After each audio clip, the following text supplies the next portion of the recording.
Soothing sounds of Raoul, ladies and gentlemen. Wow. Now that's a cliffhanger. Welcome to another episode of Random Access. My name is Eric, and today we got episode 7 of the final season of Better Call Saul, the first half, because we're gonna take a break. You mad?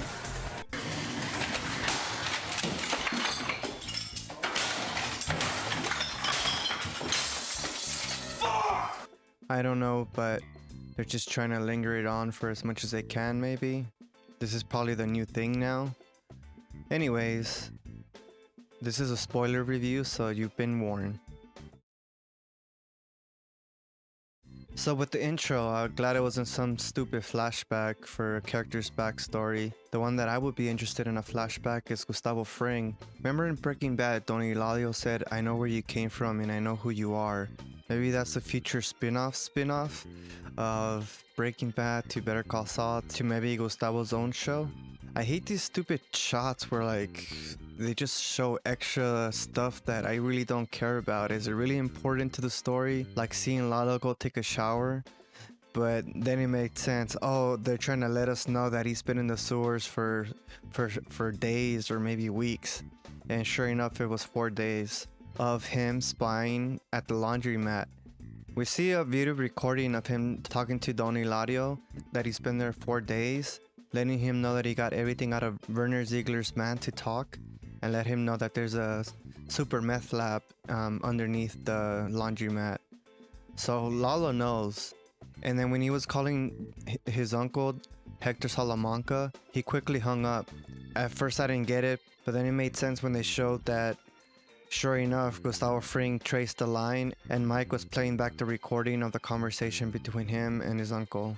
So this is proof now that Lalo is alive. But after Lalo hung up, he called again knowing that the line was probably traced and being recorded for maybe to throw them off and kind of let them think that he's gonna go to the laundromat that night and kill his men, only for him to do something else. And I'm interested to see what's gonna happen with that.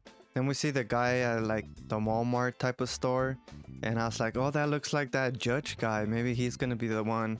If he put a mustache on him, I think, yeah, that's gotta be the guy. And sure enough, here comes Saul, and they gotta do reshoots.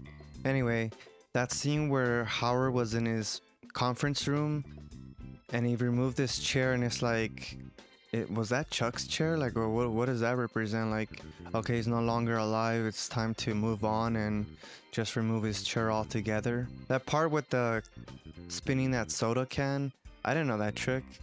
I wonder if that's true. It makes me want to try it now.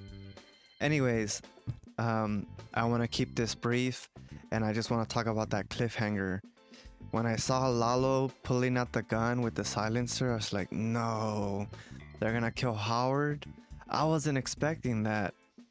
I was expecting the cliffhanger to be kind of like, what was it, season 2, where Chuck recorded his brother without his knowledge. I was thinking it was gonna be the same thing. It seemed like Howard wanted to get a confession from both Kim and Saul, and for the cliffhanger to be again him having the recording. But no, this was much more deeper than I thought. And then we find out all the things that Howard was going through, like with his marriage, and him coming back from depression, and HHM running good again, for them to just kill him off. I was wrong. Why are the writers keeping Howard in the story? Like, his time is up. Like, he should have been done with when Chuck was done. When Chuck died. But no, this worked. It really touched me. I was like, no, not Howard. That it worked. And Lalo, what does he want with Kim and Saul? And this makes sense because now Saul knows that he's alive, which will make sense in the Breaking Bad scene where, with that famous line of, "Did Lalo send you?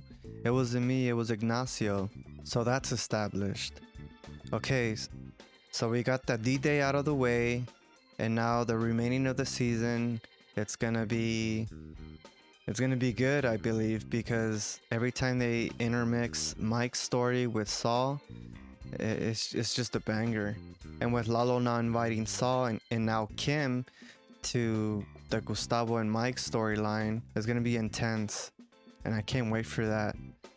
I just finished watching Ozark, the part 2 of the final season, and I think for that one we have to wait about a month and a half, so I'm hoping that's the case with this show as well, that they don't have us waiting too long, because that break just makes you feel like it makes you move on to other things that kind of lose interest. You lose that momentum, that anticipation, the excitement. Hopefully it starts off with fast pace and some action to get us back into it right away. And we find out what the thing with the eye was. It was for Howard, but is that a symptom of people who do crack? I don't know. But it did make him look crazy.